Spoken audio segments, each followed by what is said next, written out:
Assalamualaikum warahmatullahi wabarakatuh. Perkenalkan, nama saya Andi Putri Amalia dengan NIM 220404502044. Di sini saya akan memenuhi tugas UAS mata kuliah penelitian kuantitatif dan saya akan menjelaskan hasil proposal saya yang berjudul hubungan antara penerapan program bimbingan kelompok dengan penurunan tingkat kecemasan siswa di SMP 49 Makassar. Selanjutnya yaitu kecemasan adalah salah satu psikologis yang sering dialami oleh siswa di jenjang pendidikan menengah pertama yaitu SMP. Kecemasan yang tidak ditangani dengan baik dapat berdampak negatif pada perkembangan akademis, sosial, dan emosional siswa di SMP 49 Makassar. Nah, permasalahan kecemasan siswa ini menjadi perhatian penting karena meningkatkan jumlah siswa yang mengalami kesulitan dan dalam menghadapi tekanan akademis, interaksi sosial, dan perubahan fisik serta psikologis selama masa remaja. Nah, beberapa penelitian juga sebelumnya menunjukkan bahwa bimbingan kelompok dapat memberikan dampak positif dalam mengurangi kecemasan. Misalnya, siswa yang terlibat dalam sesi bimbingan kelompok cenderung merasa lebih didukung, memiliki pengetahuan lebih baik tentang cara mengatasi kecemasan, dan menunjukkan peningkatan dalam keterampilan sosial dan emosional. Namun, penerapan program ini di lingkungan sekolah memerlukan evaluasi yang mendalam untuk memastikan efektivitasnya, terutama dalam konteks lokasi seperti di SMP 49 Makassar. Nah, kecemasan pada remaja, terutama siswa SMP, merupakan masalah serius yang dapat mengganggu proses belajar mengajar dan kesejahteraan secara keseluruhan. Tingkat kecemasan yang tinggi dapat menghambat kemampuan kognitif, mempengaruhi interaksi sosial, dan bahkan berdampak pada kesehatan fisik siswa. Oleh karena itu, pentingnya untuk mengidentifikasi dan mengatasi kecemasan siswa sejak dini untuk mencegah dampak negatif yang lebih besar di masa depan.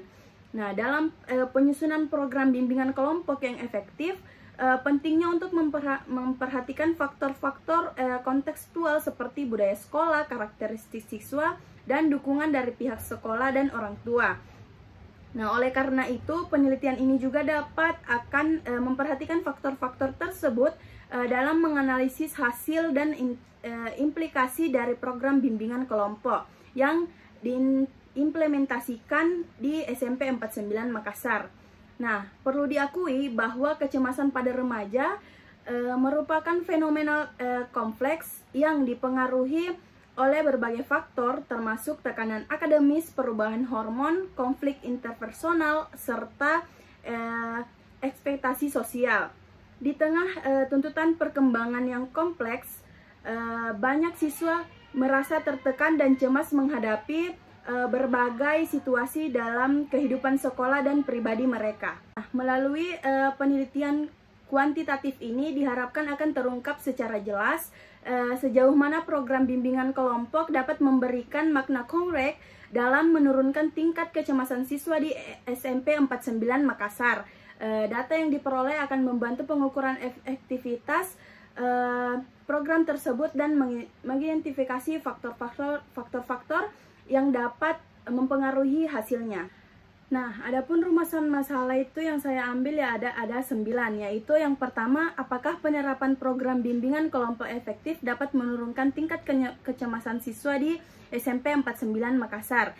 Yang kedua, seberapa besar pengaruh program bimbingan kelompok terhadap penurunan tingkat kecemasan siswa di SMP 49 Makassar.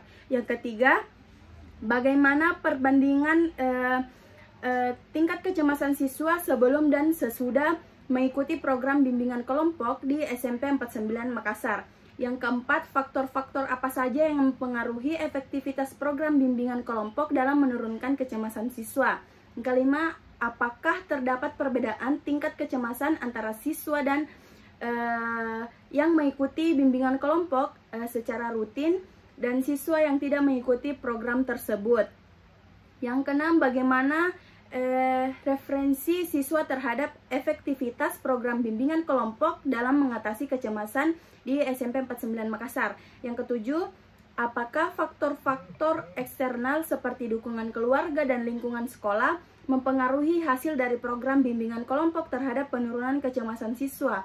Yang kedelapan, bagaimana dampak jangka panjang dari persiapan dalam program bimbingan kelompok terhadap kecenderungan kecemasan siswa. Dan yang terakhir yaitu sejauh mana program bimbingan kelompok mampu meningkatkan keterampilan siswa dan emosional siswa serta mengurangi gejala kecemasan siswa di SMP 49 Makassar.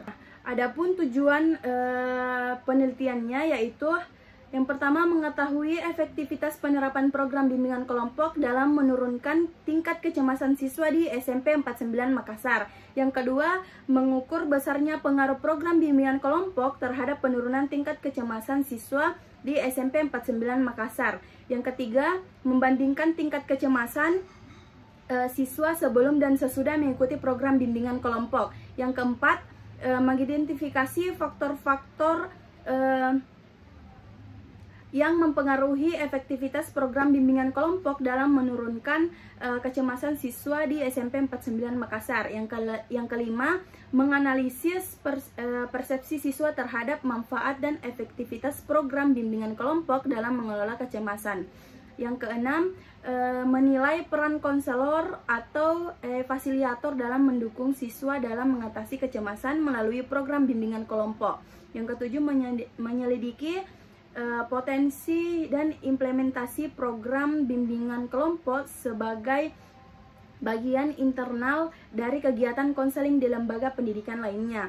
Yang kedelapan, membangun pemahaman yang lebih dalam tentang strategi chomping yang efektif yang diajarkan melalui program bimbingan kelompok dalam menghadapi kecemasan pada siswa. Dan yang terakhir, menyusun rekomendasi untuk mengembangkan dan meningkatkan program bimbingan kelompok yang telah efektif dalam menangani kecemasan siswa di SMP 49 Makassar dan sekolah-sekolah lainnya. Nah, manfaat dari penelitian ini yaitu memberikan wawasan kepada pihak sekolah, khususnya konselor dan guru, mengenai efektivitas program bimbingan kelompok dalam menurunkan tingkat kecemasan siswa. Yang kedua, menyediakan data empiris yang dapat digunakan sebagai dasar untuk mengembangkan dan mengimplementasikan program bimbingan yang lebih efektif di SMP 49 Makassar, membantu siswa mengurangi kecemasan mereka sehingga dapat meningkatkan performa akademis dan kesejahteraan emosional mereka. Yang keempat, menjadikan referensi bagi peneliti lain yang tertarik pada topik serupa dan mendorong peneliti lebih lanjut mengenai metode bimbingan kelompok di lingkungan sekolah. Yang kelima, mendukung pembentukan lingkungan sekolah yang lebih inklusif dan pelindung terhadap kesejahteraan siswa, serta meningkatkan kesadaran akan pentingnya perhatian terhadap aspek psikologis dalam pendidikan. Yang keenam, memberikan kontribusi pada pemahaman lebih dalam tentang faktor-faktor yang mempengaruhi tingkat kecemasan siswa di lingkungan sekolah, sehingga dapat dilakukan intervensi yang lebih tepat dan efektif. Yang ketujuh, memperkuat hubungan antara sekolah, siswa, dan orang tua dengan memberikan solusi konkret untuk mengatasi tantangan kecemasan yang dialami siswa, sehingga membangun kolaborasi yang lebih baik dalam mendukung perkembangan siswa. Yang ke-8, yaitu meningkatkan kepercayaan diri siswa dalam mengatasi masalah kecemasan mereka sendiri, mempromosikan kemandirian dan kemampuan mereka untuk mengelola stres dan tekanan dalam kehidupan sehari-hari. Dan yang terakhir dari tujuan penelitian yaitu memberikan sumbangan pada literatur ilmiah mengenai psikologis pendidikan dan konseling dengan menambahkan pemahaman tentang efektivitas program bimbingan kelompok dengan konteks penurunan tingkat kecemasan di SMP 49 Makassar. Adapun landasan teori yaitu kecemasan adalah suatu kondisi emosional yang ditandai dengan perasaan tidak nyaman, khawatir atau takut yang disebabkan oleh antisipasi terhadap situasi yang dianggap mengancam atau menantang. Kecemasan dapat dibedakan menjadi dua jenis, yaitu kecemasan sebagai sifat atau trained anxiety dan kecemasan sebagai keadaan atau state anxiety. Trend anxiety adalah kecenderungan individu untuk memproses dengan kecemasan dalam berbagai situasi, sementara anxiety yaitu reaksi kecemasan yang dapat terjadi dalam situasi tertentu dan bersifat sementara. Kecemasan sering kali disertai dengan gejala fisik seperti peningkatan detak jantung, keringat berlebih, dan ketegangan otot, serta gejala psikologis seperti kesulitan berkonsentrasi dan perasaan gelisah. Tingkat kecemasan ini dapat diukur melalui berbagai aspek atau dimensi yang dicerminkan pengalaman emosional, kognitif, dan fisik dari individu yang mengalaminya. Menurut teori kecemasan multidimensi, aspek-aspek utama dari kecemasan meliputi kecemasan kognitif yang berkaitan dengan pikiran negatif, kekhawatiran, dan ketidakmampuan untuk berkonsentrasi. Kecemasan somatik yang mencakup gejala fisik seperti ketegangan otot, palpitasi, dan gangguan tidur, serta kecemasan efektivitas yang berhubungan dengan perasaan gelisah, ketakutan, dan panik. Selain itu, ada juga dimensi kecemasan sosial yang mencakup kekhawatiran tentang evaluasi negatif dari orang lain dan rasa malu dalam situasi sosial. Setiap dimensi ini memberikan pandangan yang komprehensif terhadap tentang bagaimana kecemasan dapat memanifestasikan diri dalam berbagai aspek kehidupan individu. Program bimbingan kelompok adalah suatu pendekatan konseling yang melibatkan kelompok individu dengan tujuan untuk memberikan dukungan emosional, membahas masalah-masalah yang dihadapi bersama, dan pengembangan keterampilan interpersonal secara comping. Dalam konteks pendidikan, bimbingan kelompok sering digunakan untuk membantu siswa mengatasi berbagai masalah psikologis dan sosial yang dapat mengganggu prestasi akademik dan kesejahteraan mereka. Bimbingan kelompok ini dipandu oleh seorang konselor atau fasilitator yang berperan untuk mengarahkan diskusi, menciptakan lingkungan yang aman dan mendukung, serta memastikan bahwa setiap kelompok dapat berpartisipasi dan mendapatkan manfaat dari sesi tersebut. Selanjutnya yaitu metodologi penelitian. Pendekatan dan jenis penelitian ini menggunakan pendekatan kualitatif dengan desain penelitian eksperimen semu atau quasi-experimental design. Pendekatan kualitatif adalah suatu pendekatan penelitian yang digunakan untuk menguji teori objektif dengan peneliti, hubungan antar variabel yang dapat mengukur dengan instrumen sehingga data berupa angka dapat dianalisis menggunakan prosedur statistik. Jenis penelitian ini yang digunakan adalah penelitian korelasional yang bertujuan untuk mengetahui hubungan antara dua variabel atau lebih tanpa adanya upaya untuk mempengaruhi variabel tersebut. Nah, yang kedua itu variabel dan desain penelitian. Variabel dan desain penelitian itu yang pertama, identifikasi variabel. Dalam penelitian ini terdapat dua variabel utama yang akan diteliti. Yang pertama, variabel independen atau X. Program bimbingan kelompok, program merupakan layanan konseling yang digunakan secara berkelompok dengan tujuan membantu siswa mengatasi masalah-masalah yang dihadapi melalui dinamika kelompok. Sedangkan yang kedua yaitu variabel dependen atau yaitu tingkat kecemasan siswa adalah kondisi emosional yang ditandai dengan perasaan khawatir, gelisah, takut yang dialami siswa dalam menghadapi situasi tertentu. Nah, yang kedua yaitu desain penelitian. Dalam desain penelitian yang digunakan adalah pretext atau post-text atau control group, desain dengan skena kelompok eksperimen atau kelompok kontrol. Dalam keterangannya itu 01 dan 03 adalah pretext atau pengukuran tingkat kecemasan sebelum treatment.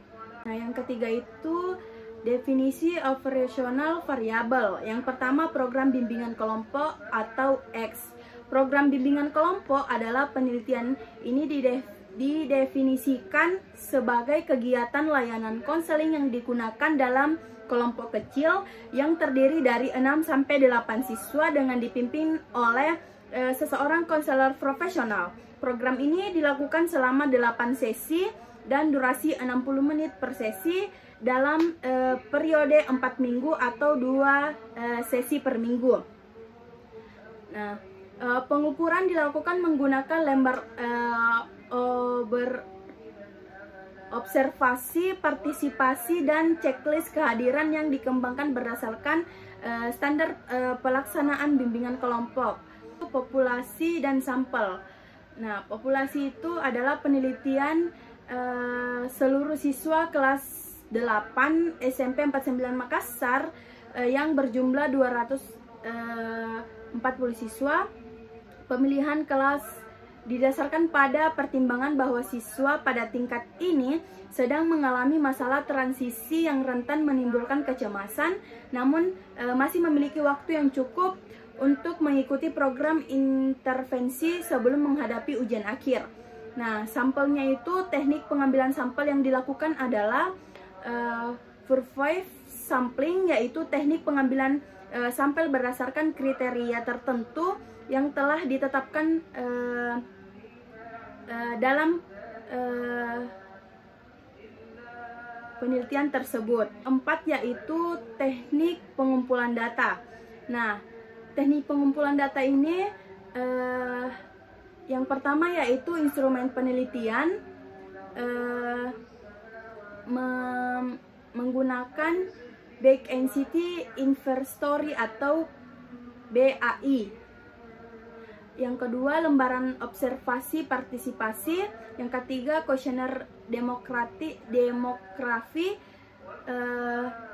dan prosedur pengumpulan data yaitu dilakukan melalui beberapa tahap.